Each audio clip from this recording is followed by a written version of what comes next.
Welcome to Almost Here, Round the Corner Future Technology podcast with Richard Jacobs. Future technologies poised to transform our lives for better or worse are the focus of this podcast.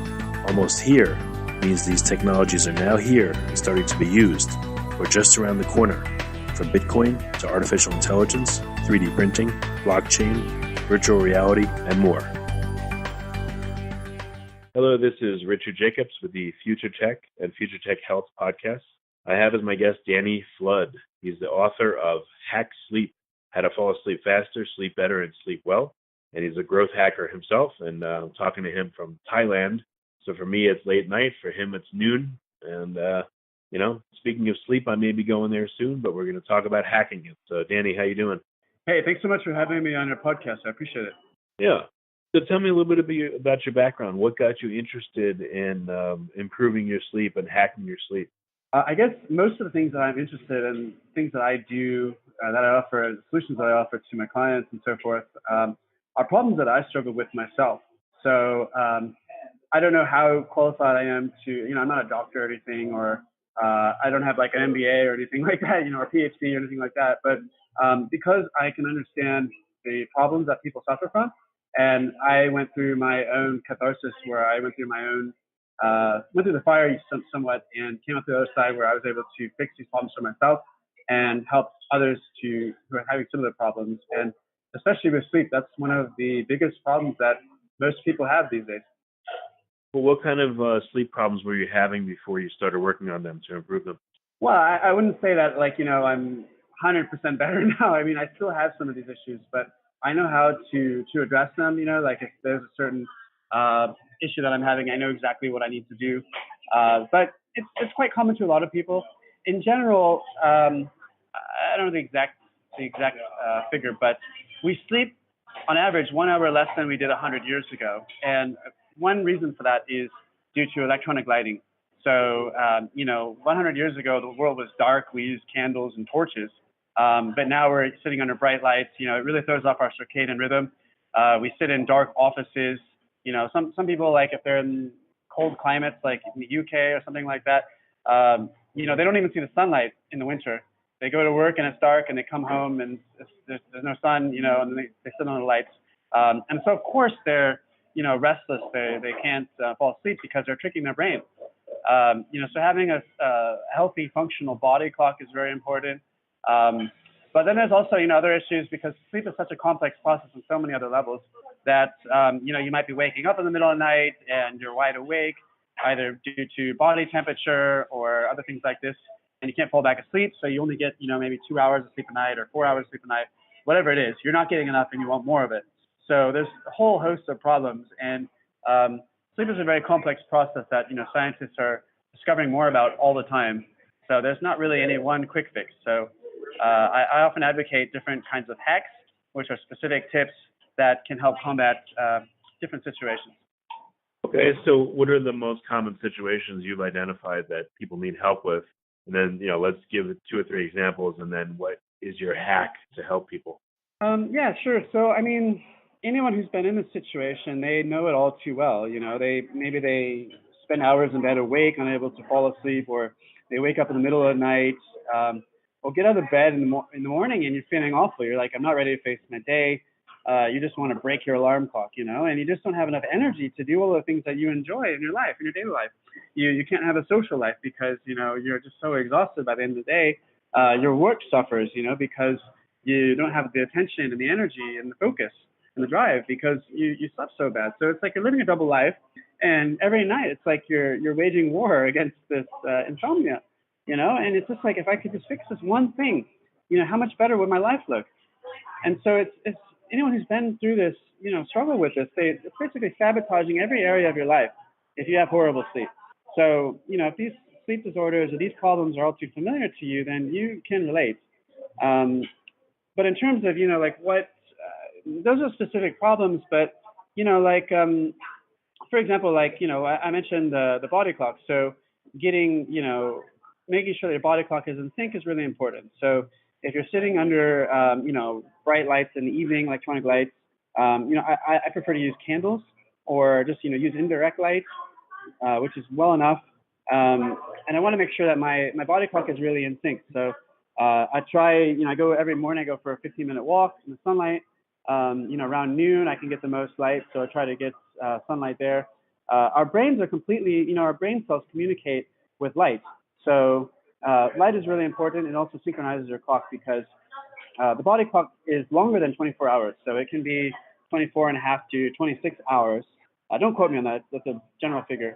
So it needs to be synchronized every single day. So light is big. Another one is caffeine. So what caffeine does is it blocks adenosine. So adenosine and adenosine triphosphate are two opposite things. So adenosine is what's called, it's referred to as a sleep toxin in my book. And before we knew about why we sleep, it was hypothesized that there was a toxin that accumulates in our body during wakefulness while we're awake, and it puts us to sleep at night. So in 1907, a French researcher would walk these dogs through the streets of Paris and wouldn't let them fall asleep. And then he would extract their bodily fluid from their spine and inject it into healthy dogs to test the effects. And they could see the effect immediately. The healthy dogs slept longer and more deeply than usual because of this hypnotoxin, as they called it. So it's actually called adenosine. So adenosine is called, it's like, let's say, T hormone. So adenosine accumulates during periods of intense activity, periods of prolonged activity, where if you're studying for a really difficult exam, you get tired. If you're doing exacting physical labor, you accumulate adenosine more quickly. You burn through adenosine triphosphate quickly. So adenosine triphosphate is what gives energy to the cells, and you replenish adenosine triphosphate when you sleep. So adenosine accumulates naturally during waking hours. However, periods of intense mental and physical activity speed up that process because it correlates to the activity levels of the brain's neurons. And then, there's a whole bunch of other sleep hacks that I use in my own life, and then I recommend to other people. Every day I eat pineapple, for example. So it's been proven that certain foods can naturally boost melatonin production. So pineapple is the big one. Bananas are another one. There's some others. I'd have to look that up. I have to Google search on that. So let's say I'm a night owl and I go to bed at like 4 in the morning and get up at noon, and I want to change my hours and get up at go to bed at like midnight and get up at 8. What would you recommend for someone like that wants to change their schedule? How could they do it? Yeah, sure. So when they test this, when people have like night shifts, like nurses, for example, what they did an experiment where at work they would be exposed to really, really bright light that was like as bright as the sun. And when they're driving home, during the daytime, the sun's already out by the time they go home. They wear these really, really dark sunglasses that kind of, block any light. And it was actually very effective. So they were actually able to reverse the body clock so that they were on the same time as their counterparts who worked in the day shifts. And it's been proven, science has proven that people who normally work day shifts, they suffer from more adverse health conditions. They have a greater risk of heart disease. They get less rest. And it's because, the body clock is not naturally attunes itself to the sun, basically. Everything that exists in our solar system is because of the sun. We're able to survive on this planet because of the sun. So that's how we've evolved. So, that light exposure is a very, very important part of it. And so as I said, also, our body clock tends to be about 24 and a half to 26 and a half hours. So if you kept someone in a cave and had no exposure to light, they would follow a schedule of maybe 25 hours. So our body clock adjusts when light passes through cells in our eye's retina, and this relates itself to our hypothalamus in the brain. So whenever light, passes through our retina, it provides a cue to our brain that it's time to be awake, and then lack of light cues that it's time to be asleep. So if we're exposed to light after sunset, then it actually blocks melatonin production. Melatonin is the hormone that begins naturally inserting itself into our brains around 9 p.m. So if we, are sitting under bright lights, it's going to keep us awake. Okay. What have you observed if, I've heard again from a lot of people that, melatonin peaks at this time, cortisol peaks at this time, et cetera. That seems to be assuming that you have a certain sleep schedule. Go to bed at like 11 o'clock and getting up at 7 or 10 and 6. But again, what if your schedule is off? What if you go to bed super late or you work nights? Do those hormones peak at the same times, or do you have any data on that? Yeah, sure. So that's generally how it works with a normally functioning circadian rhythm. So there's a book by, I can't remember his name, his last name's Heitman. It's a book called Sleep and Wakefulness, and it's a very exhaustive study on what he calls the basic rest activity cycle. And it was basically his life's work. And he sought to, the book is called Sleep and Wakefulness, and he sought to provide a sort of roadmap for our 24-hour biological day. And he found that it occurs naturally in plants, animals, humans. It's known as a circadian rhythm. So our bodies follow this internal cycle of expending and renewing energy through the production of hormones, and we now have a thorough understanding of this process. So your question is, if you throw this rhythm off, do these still happen at the same time? Well, I think that when our circadian rhythms are out of sync, I think it's because of a lot of the problems that we have. So I think that a big part of it is making sure that we are keeping our circadian rhythms relatively in sync. And now that's obviously not possible for every single person because every single person's brain is different, every single body is different.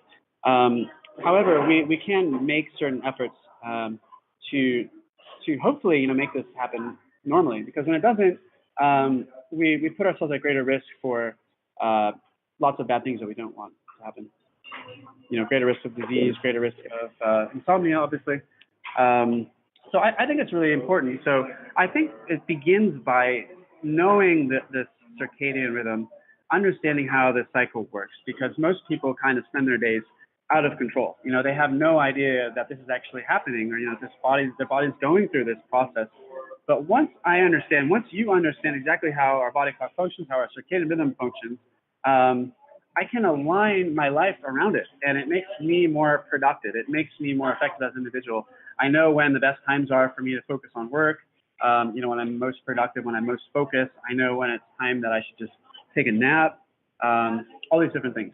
So first, I think the first important thing is understanding and having this map to your body. For me, it's really exciting, and if you understand how it works, then you can alter it, you can manipulate it in certain ways. So what are some of the what's the progression that you've gone through? Again, what issues did you have? What did you do to change them? And what's the net result? Do you feel better? Do you sleep better? What kind of changes have you made?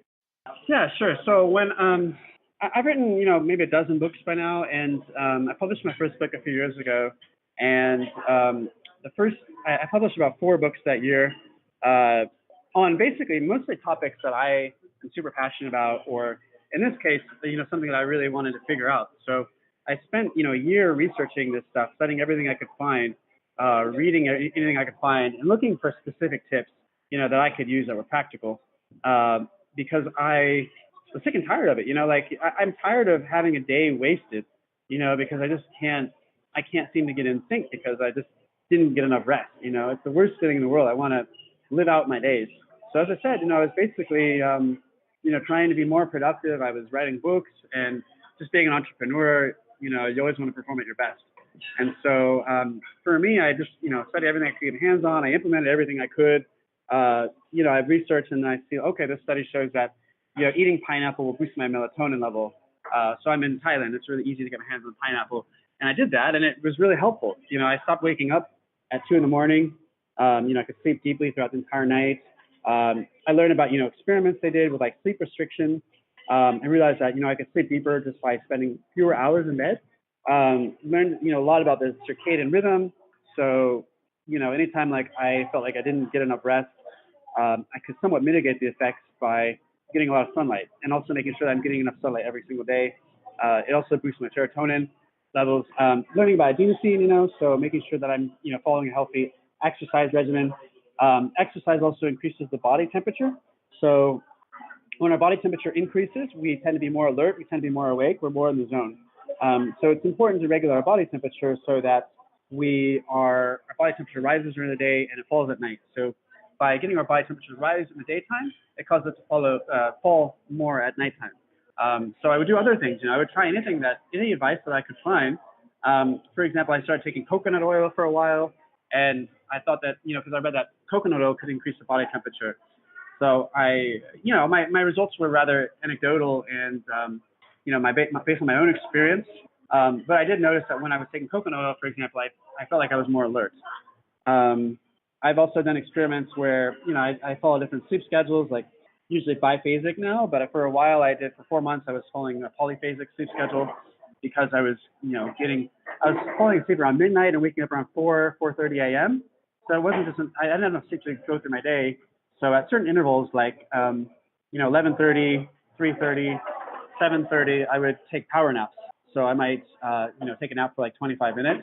And that was the most productive period of my life because, I had more hours in my day. I could get a lot more done. Well, tell me about the polyphasic sleeping. So what was your sleeping schedule, and what was it like when you first tried it? How long did it take you to adjust where you felt better? Okay, sure. So I think at that point in my time in my life, I was just so busy that I just had so many things to do. And it's just kind of a natural effect where um, you keep your energy so high. Your blood, you're always pumping blood. Your body temperature is always high.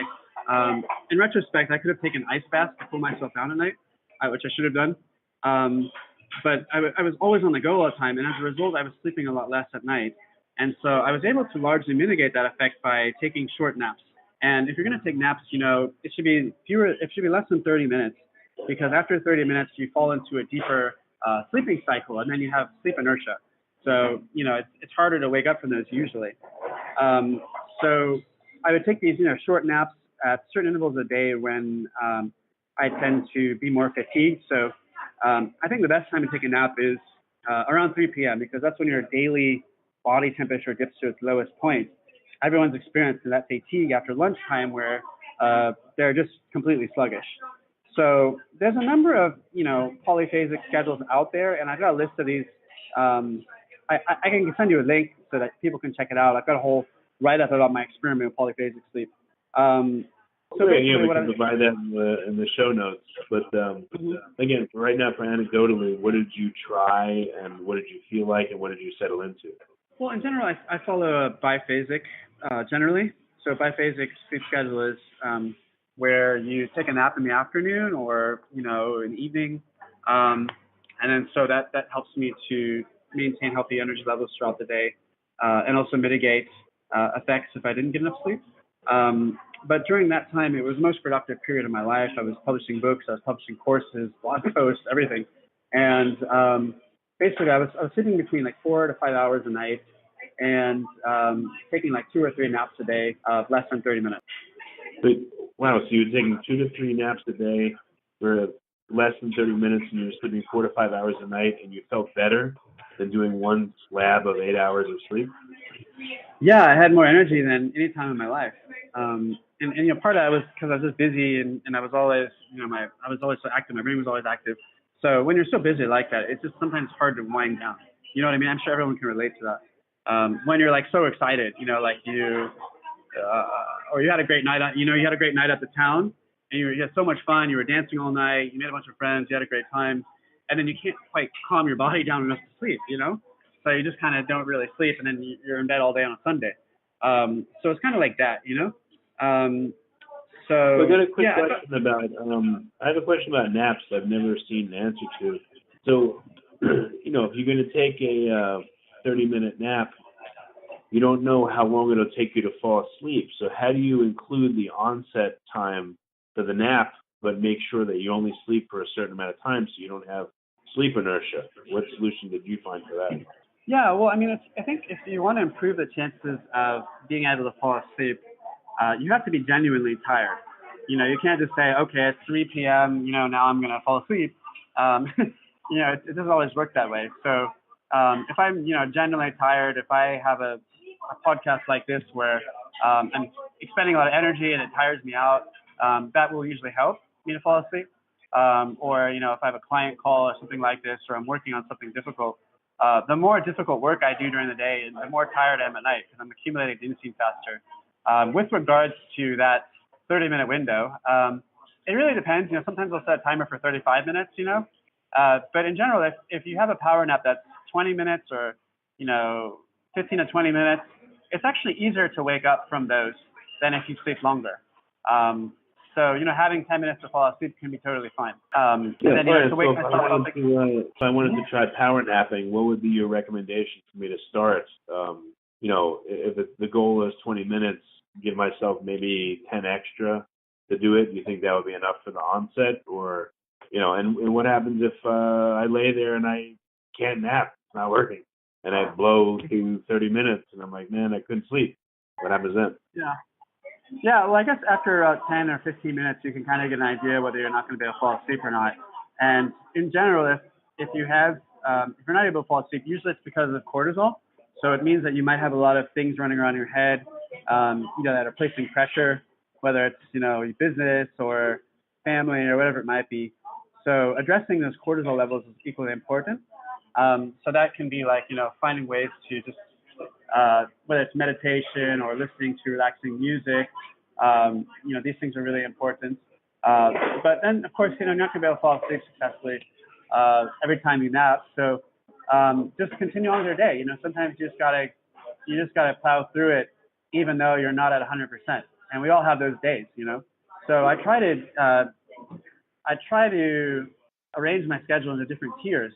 So I have different types of work that I do.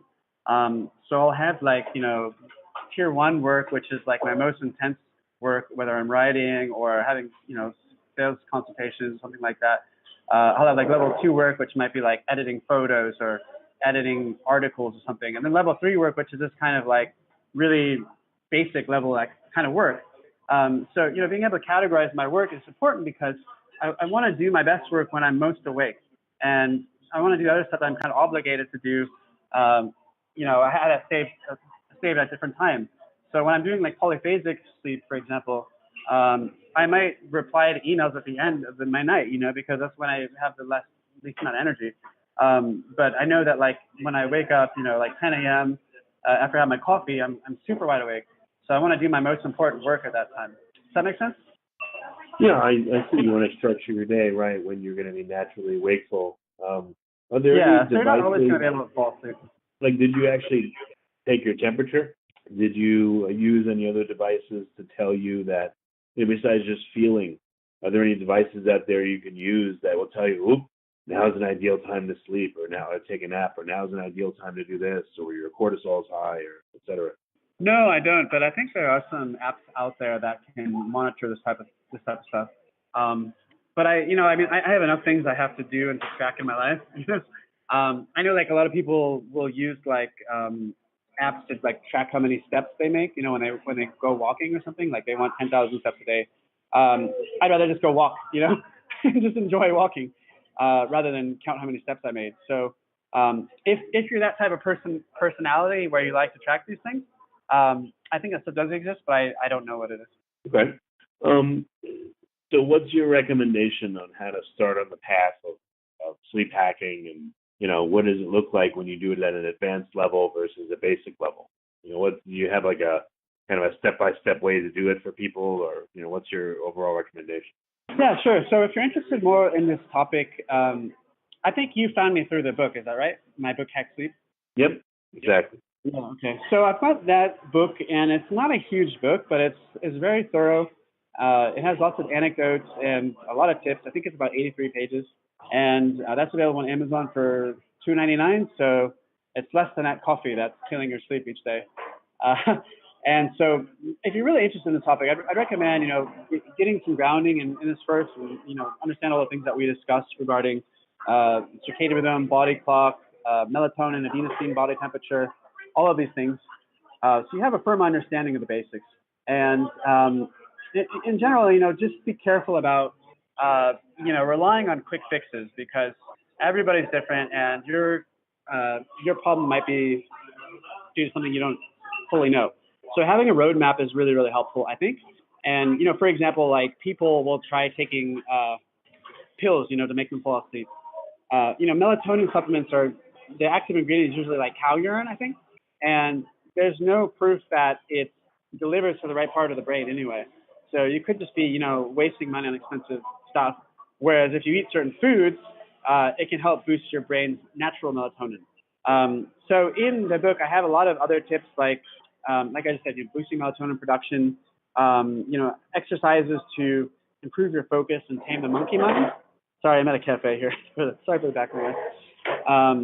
Ways to achieve peak energy levels, and also like some self-hypnosis techniques that I practice.